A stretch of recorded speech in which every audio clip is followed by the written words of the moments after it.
Oh yes, so it's actually, and I'll go over that in a bit, but the the lesson plan is actually found in week 3, and that's where you're actually going to submit it in there.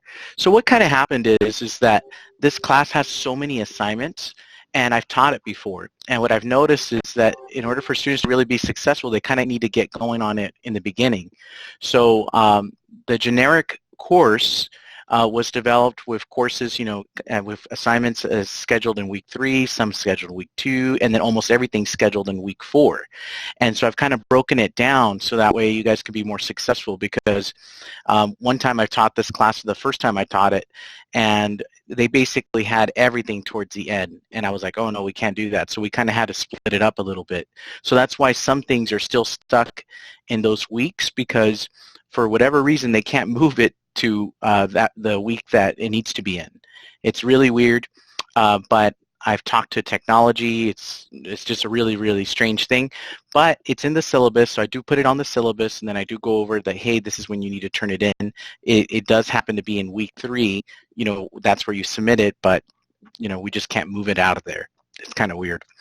But okay, well, let's go ahead and get going, okay? So my name is Dr. Gutierrez. Again, thanks, guys, for joining in to our second Collaborate session, and I'm going to go over all of those details in just a bit, okay? For tonight, what we're really covering is math strategies. How is it that we can teach our students with mild to moderate disabilities, using math and various types of instructional strategies. And in a nutshell, there are a lot of instructional strategies that are out there, but what we're really looking at is there are some universal truths that are out there, based on research, and so we'll be looking at some of those types of strategies and what the researchers actually say in how we teach math to students with mild to moderate disabilities. We'll also review the social contract that we agreed to last week, and then we'll review assignments in detail, and then we will also go over various math strategies, and then I'm going to close it off by providing you all with a little case study. And I've always learned best when everything is when it's practical, right? So I'm more of a practical person, and so I like to do case studies. And so I incorporated a case study into our session tonight. And so hopefully, as you read through it, you reflect upon it, we'll be able to make some decisions on the case study. And then some final reminders, and then a quick little exit ticket. All right, so really quick before we get going here, if you can just, in the chat box, if you can just put one word of how you're feeling today. It could be great, good, pumped, it could be tired. If you could just type that in right in the chat box, that lets me know, kind of how you're feeling a little bit today. Oh no, Roseanne, you're sick. Okay, that's not good. Okay, hopefully you'll get better soon. I know with this type of weather, and especially with the winds, and hopefully everyone is safe, especially with the fires this past week. Suki, and finally, Suki, I figured out how to say it, right? Suki. So I read one of your posts, so I appreciate that. Thank you. Overwhelmed, okay. Anybody else? If you could just type one word, tired, okay, tired from the long day at work, okay. Yes, okay, cool. All right, well, hopefully we'll make it a little fun tonight. So as far as the social contract, we did agree, on, actually we answered 3 essential questions, which was, how is it that you would like to be treated by peers? Okay, and how does that look like, in the discussion board, in the virtual office, those kinds of things. And then how, can we treat each other if there's conflict? And that can even be with me as well. And so we all really agreed to be nice, be respectful, and that looks like, being polite, in the virtual office, also in the discussion board, in the sessions, all those kinds of things, muting the mic when not in use, and then being responsive. So I also agreed with you all that I would be responsive, so if you send me an email, I'll respond to it as soon as possible, usually within a few hours. I try to do that as soon as possible. And the same thing goes with grading as well. The only one that I can't really respond right away is with the discussion board sometimes, because if you haven't responded to your two peers, if you haven't responded to your two peers yet, then I can't grade it because the grade is basically the post and the two peer responses, so I can't split it. So it's kind of weird in the system that I have. So I have to wait until you actually respond to your two peers. That lets me know that you've completed it, and then I can go in and start grading it. All right, but I do go in the discussion board, I read it. That's actually how I learned how to say Suki. Okay, so I do go in there and I try to interact with you guys all the time as well. All right, great. Thank you, Melanie. Appreciate it. All right, so just to go over a few of the assignments, okay? The discussion board post is due Wednesday, and they're always going to be due Wednesday, okay? Wednesdays, the post. And you should be doing APA format, which includes, a reference. So making sure that you have references in there or sources. And a lot of you did that. If you received your full points, it's because you did incorporate, the textbook, learning resources, or something else. All right, and then you addressed it. Okay, so Wednesdays is due, and then Saturday, the two peer responses are due by Saturday. I also put the dates here as well. And then there's the writing lesson plan assignment, and this is going to be due Sunday. And just think of it this way, a regular lesson plan, because I know actually when I was reading your introductions, I learned that a lot of you are already teachers, which is amazing. It's interesting when I teach this class, sometimes some people are like first-year teachers, second-year teachers, they're not teachers, but a lot of you guys are, and many of you came from general ed. So many of you already have lesson plans that you kind of already know and those kinds of things. So this is just a typical basic lesson plan. You're using a template though, and I'll show you where to access that. But you're just developing a lesson plan, and it's going to be due Sunday, and then a reflection paper, and that is basically where you reflect upon what you learned the first 2 weeks of class, and that could be through these collab sessions, it could be through the read the book, or it could be through my videos that I do every week as well, or anything else that you learned from the course, or you can talk a little bit about an observation that you conducted, or maybe it was your own class as well, and then you're going to reflect on it. So you can do like an observation on, let's say, a neighbor's classroom, and then you write about 1 to 2 paragraphs about what you observed, and then 1 paragraph about, what were the strengths, what were maybe some weaknesses, some recommendations, those kinds of things. And I'll go over that in just a bit. And then just continue working on the signature assignment. Again, the template is found in the course resources section of the course. So if you go to Blackboard, you go to course resources and then shared folders, you'll be able to find it. So you want to at least start putting in information in there. And then I created a template. So in this course, the generic course does not have a template, but I felt that, I'll just create one to kind of help you guys, and then you can just input all the information into the template. So let's go ahead and start looking at all of this, okay? All right, so let me go here to share screen. All right, let me go to share actually the screen here with you. All right, so let's start off with the reflection here. So you should be able to see this. There we go. Okay, put a thumbs up in the box if you can see this in the chat box.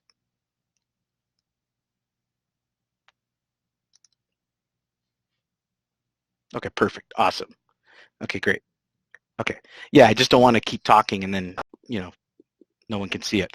All right, so under week 2, because we're in week 2, again, the CLO, the course learning outcomes, is all about mostly math and how we prepare, meaningful lessons, how we teach math, accommodations, and those kinds of things, and interventions, and all of that. So there's some resources here, and also in regards to autism as well. The week 2 discussion board is right here, and then here's the reflection paper. All right, here's the reflection paper. So you're going to, it says here, to submit a 2 to 3 page reflection. You can do a 1 to 3 page or 1 to 2 page, that's fine, as long as you answer one of these here.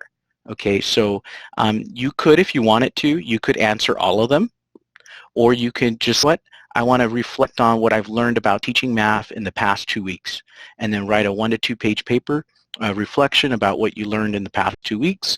Maybe it could be a summary of some of the videos that I've done, and maybe some of those math strategies, something quick, like that. Or, like I mentioned, you can observe a classroom, maybe your neighbor teacher, or maybe you're an instructional assistant and you can observe that classroom that you're in to make it easier for you. Because obviously, this is a 4-week class. If we were in a 16-week class, I would say, well, you know what, really go find, another maybe teacher. But sometimes, you're in a good classroom and you know that that teacher is doing a good job. So why not, write about it, and reflect upon it. All right, so you're going to describe the setting that you've chosen for your observation, include a brief description, and then describe the kind of instruction, what kinds of measures are the teacher using to assess learning, or maybe it's you, maybe you're writing the lesson, based on, the reflection on your lesson in your class, that's fine. All right, or like I mentioned, you don't want to do the observation, you can just write a personal reflection of what you've learned in the past 2 weeks, okay? All right, any questions about the reflection?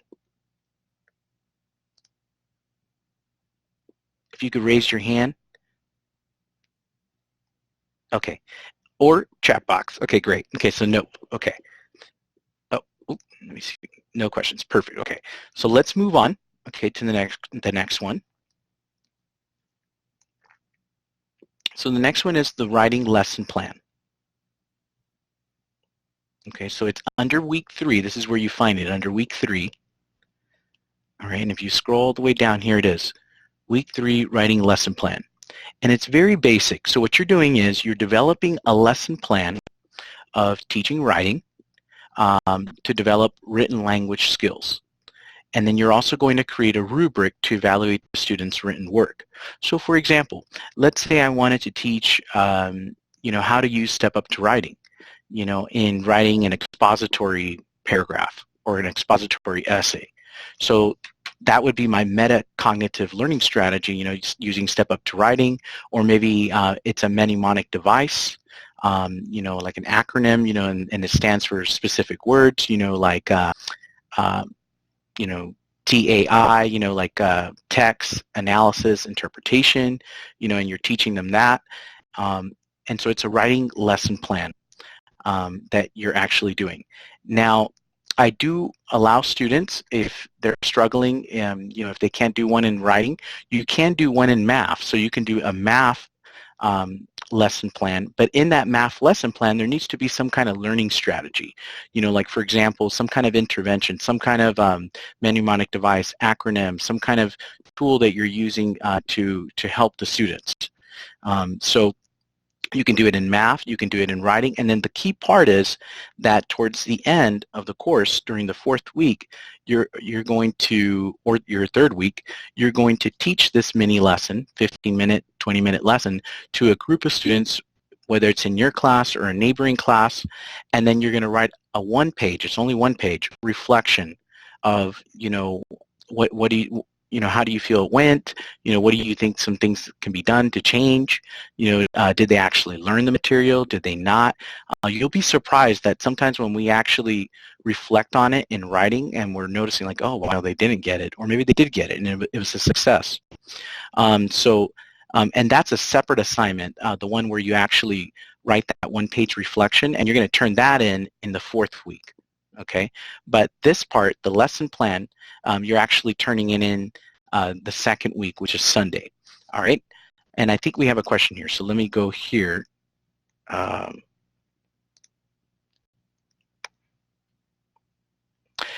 You don't have to do it in a math class. You can do it in a writing class as well. You can do it for writing. Okay, if you are, I'm just giving you the option. So somebody asked, why are we doing this in a math class? So again, if you want to do it in a math class, you can, but you can do it in, for writing or for math. Either subject it can be.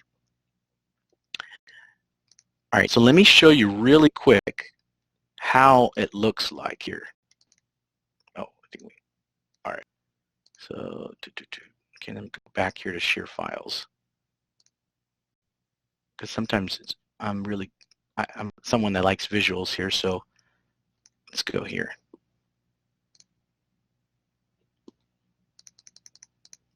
Okay, so I do ask that you use this template, all right? And you can find this template under course resources. Okay, and I'll show you where to find it in just a bit. Excuse me, so you just fill this out, and it's actually in Word. Okay, so it's in PDF here because that's the only way I can upload it here into the system. But it's actually in Word in course resources. You put your subject, the grade, the lesson topic, maybe it's writing, maybe it's math. Your name, you don't have to put anything for site supervisor and you supervisor.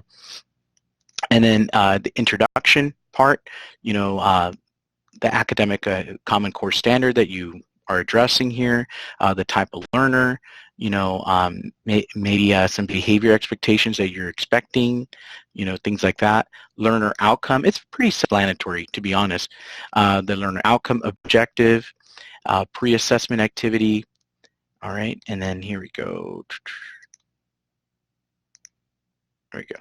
Differentiation, adaptation, and accommodation strategies. So this is the part where you can be kind of creative. So let's say you're teaching a student how to write a literary analysis paper in high school, right? Which is like a big one.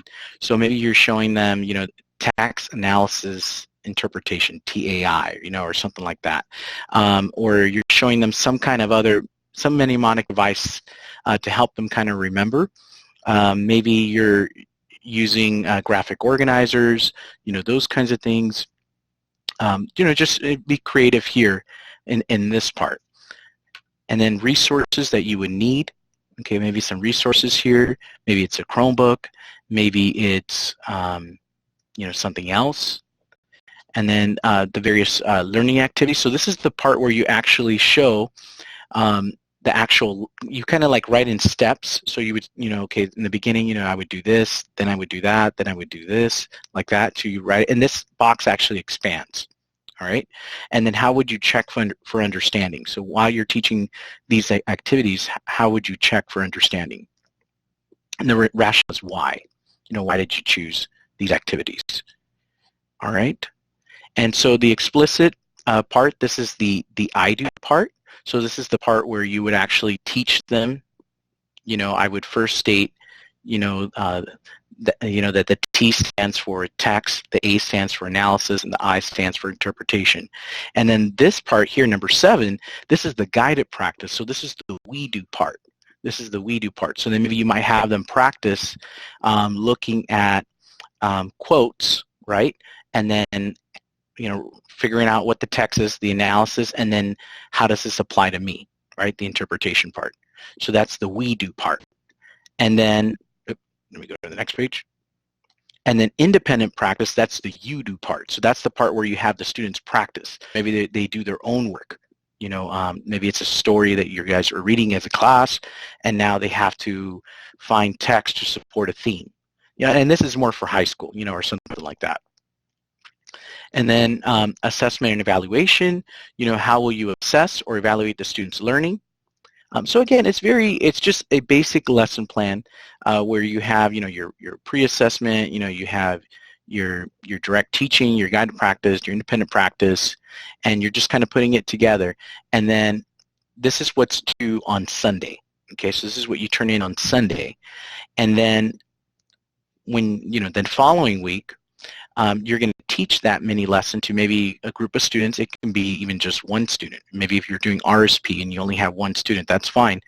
So then you teach it to them, and then you're going to write a one-page reflection about how it went. Okay, and that's a separate assignment, that reflection paper. Okay, so but for this week, you're just filling out this, basically these forms here, this template here. That's what you're doing for this week. All right. Really quick, just to make sure everybody's still there, still alive, if you can give me a thumbs up if you get it, maybe a, I don't know, a different emoji if you don't get it. All right. Okay, you guys are alive. Okay, great. Okay, awesome. Good. Okay. Good. All right. So let me go back here to, okay. And then what you're going to do, Y- It can be, yes. And so Mike asked, is this all tied to the signature assignment? And I said, my response is, it can be. And what I mean is that you can incorporate this as one of your main parts, for your signature assignment. You obviously can. And that's what I would do, and that's actually what many students do. So maybe, you're teaching about, maybe your unit of instruction is on persuasive writing, right? And so maybe one of the weeks you're teaching about brainstorming, or the first week you're teaching about analysis and interpretation. So that's what this lesson is on, analysis and interpretation. So you just got to make sure it matches. If you're doing something on science for your signature assignment, that wouldn't really kind of match. All right. Okay. Does that answer your question, Mike? Okay, cool. All right. So let's go back here to, and then you submit it right here where it says week 3. You're going to submit it. So if you click this, okay, you are able to submit it right here. Okay. Also, I want to point out something that I do in this class and that a lot of students like, and at least I hear about this later down the road, is a course calendar. So if you go here on the left-hand side, so if I'm here on the home page, and I go down here where it says calendar on the left, here, calendar under announcements, I've listed also the due dates. So like, for example, we're right here on the 4th. So Wednesday, there's a discussion board post. Saturday, the peer responses, and then the writing lesson plan, and then the reflection paper is on Sunday. And the reason why, I did all this is because, as you can see, it's very strategic because if you notice the last week, it gets really ugly the last day, kind of. There's the discussion board peer responses that are due. There's the field experience lesson. That's the one where you're writing that one page about how it went, how your lesson went, okay? And then there's the signature assignment due. And in the past, when I taught this course the first time, almost all of the assignments were due on the last day and people were not able to keep up. And so they didn't allow me to take out assignments, but I can kind of move them around just to kind of make it easier for you. All right, so because we still have to meet this course learning outcomes for accreditation, so that's why we have to do certain assignments. All right, so that's why it's kind of broken down. Sometimes people don't really understand. They're like, oh, well, why is it all, this or that? Well, this is why. That way it's a little bit easier. It's more manageable. All right, okay, so we went over the writing lesson plan, the reflection paper, the discussion boards. Here's the calendar. All right, so we should all know where the calendar is. Also, I wanted to point out announcements. You should be receiving announcements. I typically try to write an announcement every other day or every day sometimes, and it's typically to remind you. Like, for example, I wrote an announcement today saying, hey, the Blackboard collaborates in about 30 minutes, just to give you a friendly reminder. So in the home page, you want to look at announcements, all right, because you should be receiving those, okay, my announcements right here. All right. Also, another thing I wanted to point out, to access the Blackboard Collaborate in case you ever miss and you want to find out the recording, you go to here where it says Blackboard Collaborate, and then you're going to go here where the 3 lines are. You're going to hit recordings, and then here are the sessions from last week. Okay, there were 2 separated ones. When we go into breakout groups, it makes 2 separate ones, but I still write session number 1, session number 1, so it's from last week. Okay, so again, you go to Blackboard Collaborate, the 3 little lines, and then you go to recordings. All right. Another key thing that you're going to be using a lot in the course is obviously the virtual office. That's fine too. But right here where it says course resources. Okay, so if you scroll down here, and some of you guys might already know this, so just bear with me, but it's just good to always kind of go over it, especially if I have an audience here. That's great. So, this is just talking about, here's the shared documents right here. So here's, don't worry about the field experience log sheet. That's something that it's not a requirement. It's just a sheet where you just say, oh, I went into an STC class, I went into an RSP class. You're actually supposed to be documenting this throughout your credential program, but not a lot of people do, and it's not a requirement, and you don't turn it in. It's just for your own use, so that way you know how, the types of experiences that you've received. All right? So don't worry about that too much. You're not turning that in. Right here where it says lesson plan template, here's the lesson plan template. Here's the lesson plan rubric. You can take a look at this rubric, and then you can design your rubric for your lesson, because part of the assignment is that you develop a rubric, or an answer key. Okay? So signature assignment, unit of instruction template, and then unit assignment instructions. Again, you don't have to use my template, okay, that I created. You can, write it a different way, but just make sure that it needs to have 4 weeks, of activities, of lessons, and it needs to be based on a theme. It's a unit of instruction, so under one overarching idea. All right. Okay, we did the assistive tech assignment. You guys did amazing on that. I learned a lot of stuff, so congrats, kudos to you guys on that. Here's a sample unit of instruction assignment for math, and then another sample assignment for the signature assignment. All right, so again, the course resources under shared document has a lot of things here for you. All right, okay, so I think we covered pretty much everything here that I can share here. So I'm going to stop sharing this. We're going to come back to Collaborate here. So let me pull up the PowerPoint here. All right. Any questions so far before we get into this other part? Okay, minimize this to zoomed in. I have a question. Yes. Is this Melanie? Yes, hi. Hi, Melanie. I forgot to share my resources for AT. Where you just were in shared documents, would that be the place? Yes, I'm not too sure if it allows you to download it there. I was going to create a folder in the virtual office, and then we'll be able to just drop it in there. Okay, whoever feels comfortable. Good. Whoever feels comfortable to, to put their assignment down there. So it's not a requirement, It's just more of a, so that way we can have resources. Okay, right. Sounds good. Good, no problem. All right, any other questions before we keep going? No? Okay. Oh my goodness, it's, we still got time. All right, good. All right, so teaching math. So I just got to stay on time here because I did say it'd only be up to an hour, and I want to be respectful of your time. All right, so as far as teaching math, and what you've learned this week, and as far as the readings, especially when you're working with students with mild to moderate disabilities, students with autism, again, there's research that's out there, of how best to teach these students, right? And it's not that maybe one way will always work for, maybe every child. It's going to be different, right, for each student.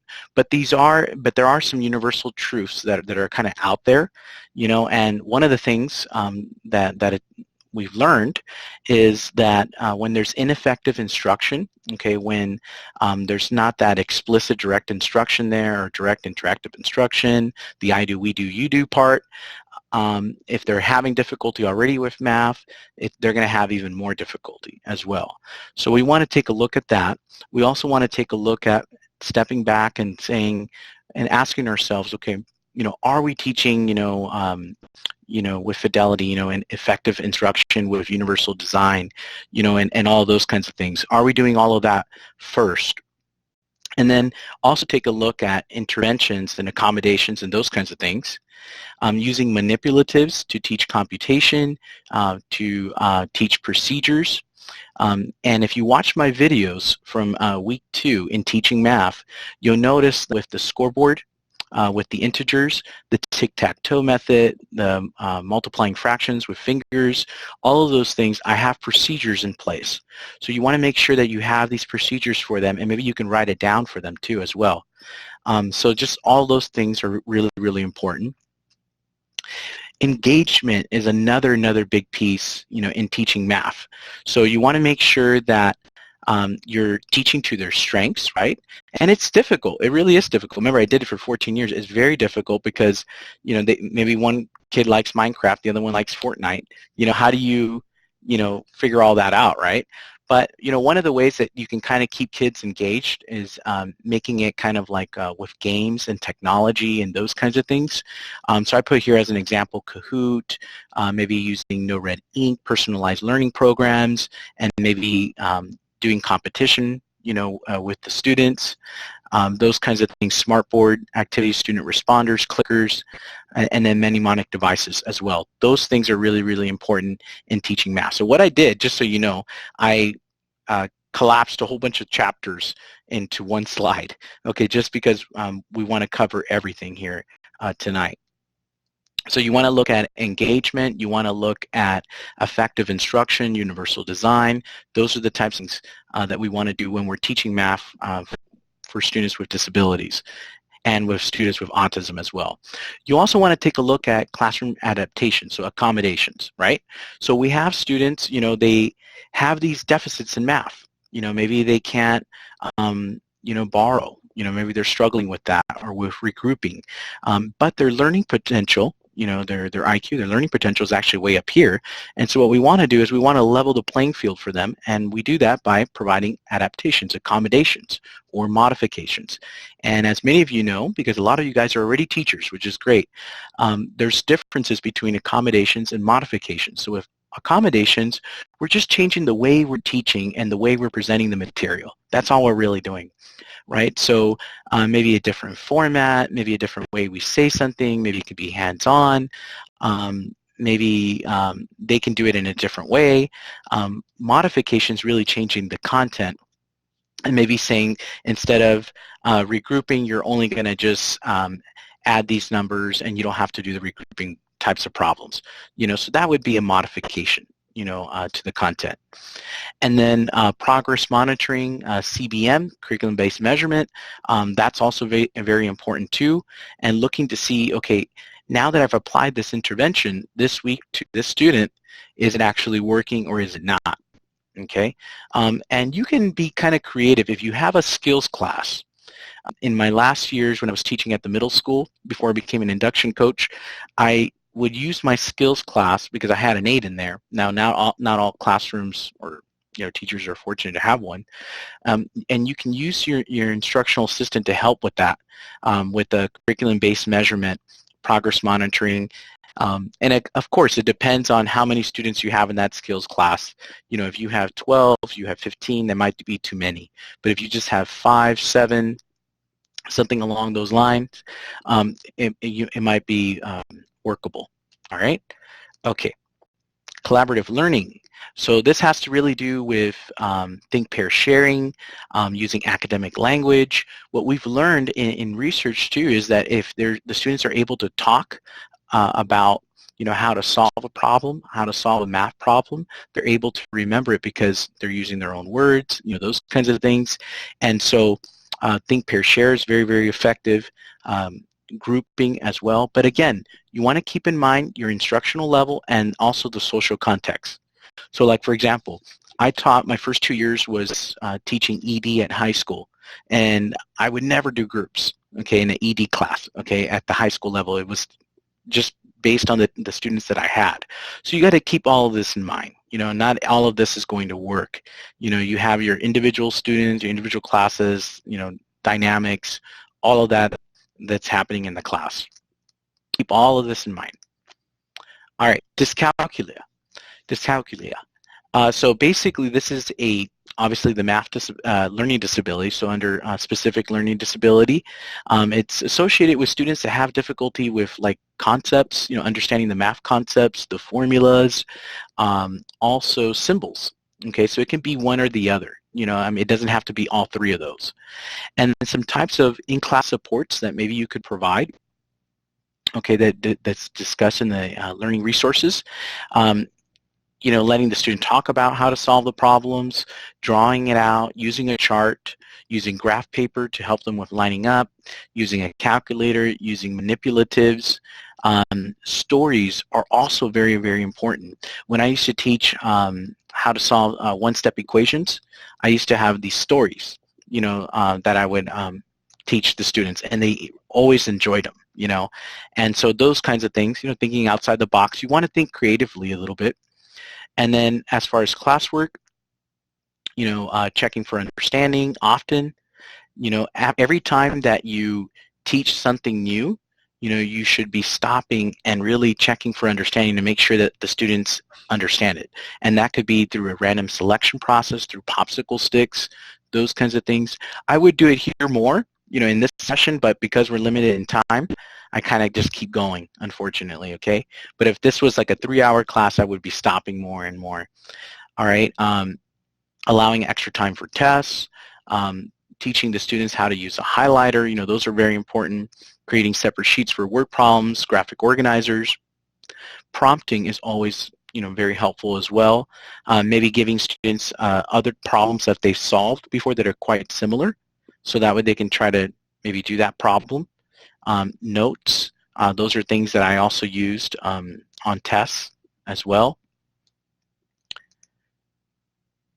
Now, keep in mind, as we're teaching math, right, and as we're working with these students and our students, we need to be kind of thinking about the grading practices, and how, whether that's working with a gen ed teacher or maybe working as yourself as the SDC teacher, just kind of keeping in mind that, not all students learn the same, as we know. And so if they do have some of these deficits, maybe they're struggling with test-taking strategies.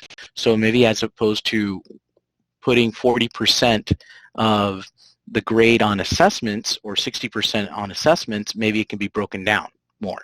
So maybe it's 10% this, 15% that, 20% that, just for this one student. And a lot of that comes from a rapport that you develop with your co-teacher. Because some of you might say, well, how do you actually get to that, right? Well, it is hard. I'm not going to lie. It is hard. But it all starts with trust and building that rapport with the gen ed teacher, and whoever that gen ed teacher is that you're working with for that particular student, and working with them on that. Also, the other avenue is through the IEP as well, so having it written in the IEP. But, just working with the teacher in the beginning and trying to incorporate that plan, you'll be surprised how many gen ed teachers will be willing to say, oh, yeah, I can do that for this kid, for Johnny, because now they understand where you're coming from and they understand why he needs that. So always start off with just explaining why, the student needs what they need, as opposed to just saying, okay, we need to actually just do this right away. All right. And then also, I just wanted to get right here, plan for regular joint meetings to discuss progress. Okay, so you don't want surprises in the IEP meetings, right? So you want to make sure that you're talking to the gen ed teacher, frequently, and, you're communicating with them and those kinds. All right, Melanie, you had a question or comment? Yeah, I'm curious if you do change the grading scale or the grading breakdown in high school, would that be considered a modification? No, because the modifications usually with just the standards. So if you, if it's up to the individual teacher, so if they have the, if it's 20%, 30%, 40, whichever way up to gets to 100. So I would make the argument that as long as you're not changing, you're still expecting them to do the different assignments, they're just weighted differently. So, they're still going to do all of the assignments. Okay, I really like that because I've been talking with some gen ed teachers about pass-fail, and there's the concern of that being a modification and jeopardizing a graduation track. So I'm going to consider that. Oh no, there's actually case law on this, and I mean it's gone to due process, and then again case law where IEP teams can provide different. Basically, it could be written in the IEP, but it can also be where the teacher can say, okay, for this student, they're still expected to do all the assignments and everything. So that's the key part. They're expected to do everything. It's just weighted differently. So instead of essays being weighted 40%, maybe the essays weighted 20%, and maybe homework's weighted a little bit more. So that's kind of how that works. All right. I do want to one other quick thing. I wanted to point here, communicating expectations, guidelines. That's the part where you would talk to that gen ed teacher right in the beginning about how you would grade certain things. So like, for example, let me give you a quick short story. So one of the things, I had a high-profile case, actually. This was a student that had written in his IEP shortened assignments as an accommodation, not as a modification. So what this meant was that I had to shorten his work. He still had to demonstrate in the problems, in the math problems, the main concepts, but it was less work, right? So if there was, let's say, 1 through 10 problems, he only had to do 5 problems, but he still had to cover the main concepts, that were in that worksheet. So if it was adding fractions with unlike denominators, a couple of those problems had to be with unlike denominators. Well, anyways, so you want to just be able to communicate with the gen ed teacher, of how you would actually go about grading it. So do you grade it out of 10 or do you grade it out of 5? So case law actually says that you grade it out of 5, okay, because you've created a whole separate situation now. You're grading him based on the 5 problems. So, I mean, you've given him the 5 problems, so he should be graded on the 5 problems.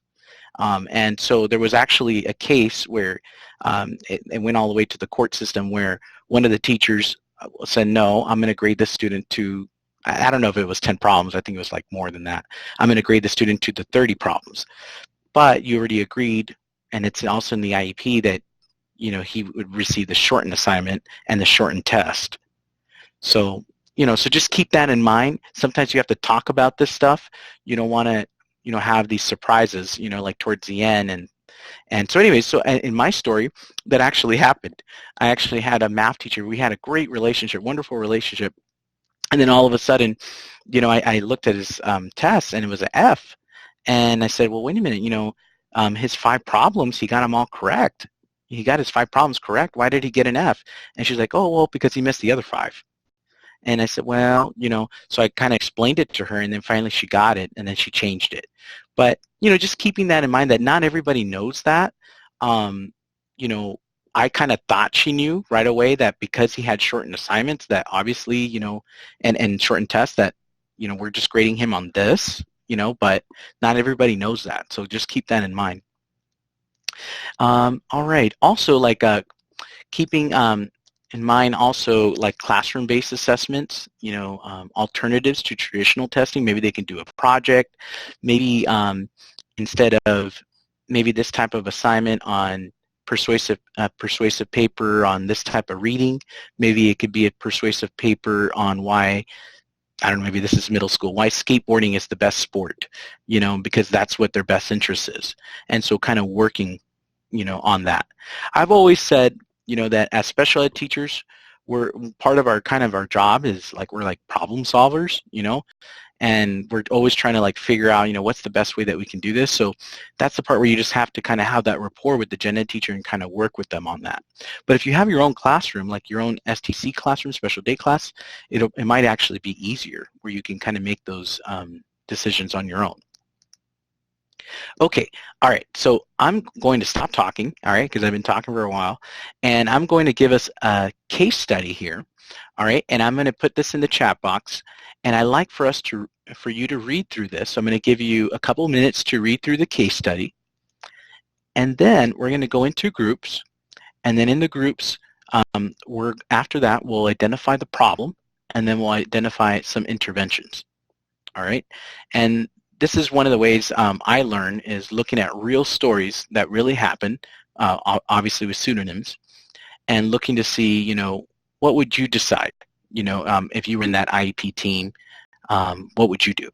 All right, so let me go here. Put this in the chat box here for you guys. So you also get it here. Okay, so go ahead and take a moment to read through that about Johnny. I'll give you a couple minutes, and then we'll go into groups.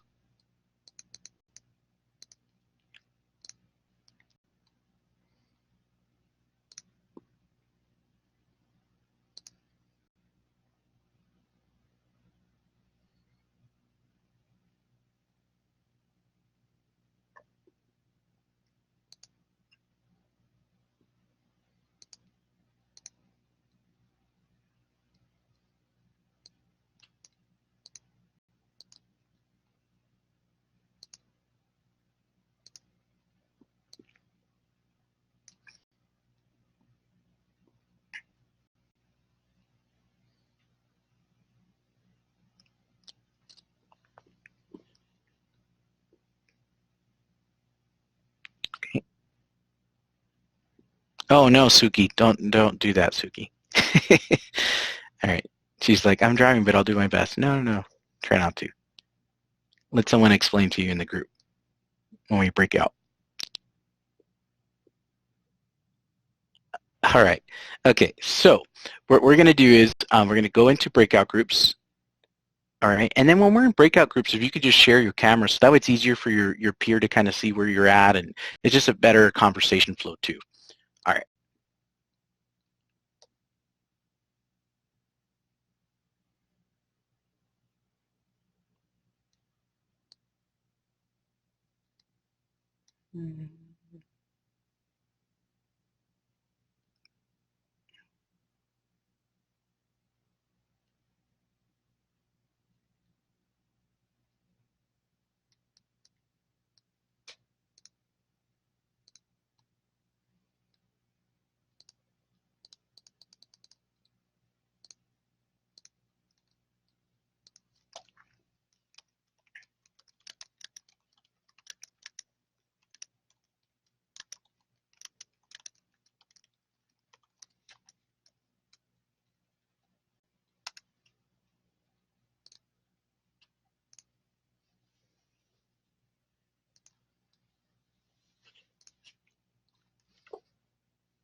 Bye. All right. Well, we're back, guys, to the main room. All right. So, if we can mute our mic, that would be great. Thank you. Appreciate it. All right. Thanks. Okay. So let's go ahead and start a little bit with maybe group one. I believe that was Ian that was in that group. And there was somebody else. No, I got to look at my list here. If you could just, was it Ian or Ivan? I think Ian. Ian, yeah, it was me. Yeah. Okay. Yeah. Okay. Well, if one of you guys could just maybe just share, like, did you see any problems in the case study? Any problems that either Johnny had or any issues? Well, we believe that some of his behavioral problems had to do with the fact that he was struggling with the subject matter, and that possibly his behaviors came from the fact that he wasn't being successful in the classroom, and so he was hitting out mainly because he wasn't getting it, and then on top of that. It was the teacher was female, correct? And he had yes. trouble with that. Yeah. So compounded problem there. Yeah, yeah. So female teacher, frustration. Anybody else? And I'll open it up to the other two groups. Anyone else? Good job. Thanks, Mike. You identified a lot of 3 things here, and I put them right here on the board. Anyone else? Just go ahead and announce any other problems that you noticed. This is Yvonne. My partner and I noticed, I don't know if it was just left out of the case study, but there weren't any accommodations that were named. So we are not sure if he is being provided with anything specifically. Good.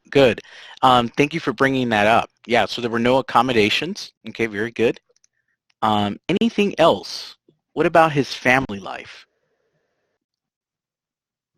Anyone find anything interesting there? One of the things was the fact that his foster parents spoke only Spanish. So foster parents and Spanish only. Correct. So yeah, double whammy there. Okay. All right, good. Okay, now let's move on to, so there are a lot of issues that maybe one student can have, right? Let's look a little bit at interventions. So if you were the case carrier and maybe you received the student into your caseload, what would you do? What would be some things that you would do in this case? Anyone want to try to tackle that? Okay, so Roseanne says we can modify or shorten his work, okay, for math only or for all subjects? No. All right. Anyone else? Hello? Suki? Oh, hi. My partner and I, I'm so sorry, I forgot my partner's name because I'm driving, but she had a good idea as to have the teacher either have the notes already typed out for him or written for him, and okay.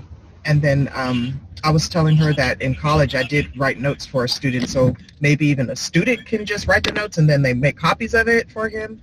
And then she also mentioned a calculator, using a calculator, and then I mentioned maybe using some manipulatives, other manipulatives. Okay. Okay. Like, so calculator, multiplication chart, or some kind of counters or something else like that. Okay, cool. All right, awesome. Anyone else? Any other neat intervention that maybe we could do? Anyone else want to share? What would you do if you were the case carrier? I would want to focus a bit on behavior, maybe even a behavior intervention plan, or mediate relationship building between the student and the teacher. Okay, very good. To try to have the student have more positive experiences in the classroom. And especially with that teacher, right? Yeah, definitely. If you don't have that trust factor there, I mean, it's just going to be really, really, really difficult. All right, very good. All right, anyone else that would like to share? Any other interesting? Okay, I think I saw a chat. Oh, likes music. So maybe use that to engage him in some way. Okay, all right. Engage the student with music. All right, awesome. Okay, focus on content, not amount. Okay, oh, I like that. Focus on content. Yes, Suki? Oh, I'm sorry. When the likes music just gave me the idea of maybe he can, I don't know. I mean, I know it's junior high, but he can work for getting to listen to some music if he finishes a certain amount of work, like every half an hour I love or something. that. Yeah, I like this. I love this. This is great. All right, awesome. Okay, great. Okay, well, I think we kind of figured out a lot of different interventions that we could do for the student. Multiplication chart, calculator. You know, he struggled a lot, like, you know, with big numbers, so maybe simplifying the numbers for him, you know, so he's still learning fractions, but instead of giving him, you know, maybe mixed fractions, you know, or mixed numbers, you know, maybe some basic fractions, those kinds of things you could do as well. So does anybody want to know what happened? So basically, so with this kiddo, so this happened about, like, I think it was like 12 years ago, actually. So I was able to actually shorten his work. So that was a yes, so I did do that. And I did work on, I really like the person that mentioned rebuilding the relationship with the teacher. I thought that was really good because that was really important. You know, a behavior plan. He did have a behavior plan. And I did, in the behavior plan, I included a lot of positive reinforcement. So he loved candy, like it was mentioned there, but he also loved music. So he did get a little bit of time to listen to that old school music. And it was just really funny because he was like an old person in a young body, you know, and, you know, because he liked the old school music, because I guess his parents or those foster parents, they were all into that. I don't know, he just loved it. But anyway, so we did that. I also shortened his math work and his tests, so that way he can experience some success, right? And then I also did prompting. So like I would show him a few problems that, especially when we were doing a test, that maybe he did before. And then he'd be like, oh, yeah, okay, now I remember how to do that kind of problem. So those kinds of things. And then we would focus on easy numbers, you know. So like, example, if we had 35.6x, you know, minus 23 equals, you know, and yeah, I don't know, something like that. Instead of maybe, you know, the decimals, I just make them whole numbers. So I kind of did that. I made it simpler, you know, for him that way. He did have the multiplication chart, the calculator. Let me see what else. We also did, I did try to build a relationship with the foster parents, but it was a little difficult. And yeah, so it was really more of a one-to-one kind of, it was like a mentor almost that I kind of became. And he would actually want to come in during lunchtime, you know, to show me different songs and different music and different things that, you know, he found. So he was really, really excited about that. And then in his language arts class, he had actually had to write a paper. So I worked it out with his gen ed teacher, and he was able to write a persuasive paper on old school music and why it was the best type of genre and those kinds of things. And then he got an A on it. You know, so he still had to do everything. It's just, it was a subject that he really, really liked and that he was really, really interested in. So yeah, that was a pretty good one there. So all right, okay, it leads us to our last slide right here. Thank you guys. Okay, good job for participating in the case study. Wrap up, exit ticket, any aha moments? Anyone want to share anything from maybe the Blackboard Collaborate session, or maybe something that you learned or enjoyed from this week's class, maybe my videos or the readings? I really encourage you to watch those. I think I've tried to share as many neat strategies in there.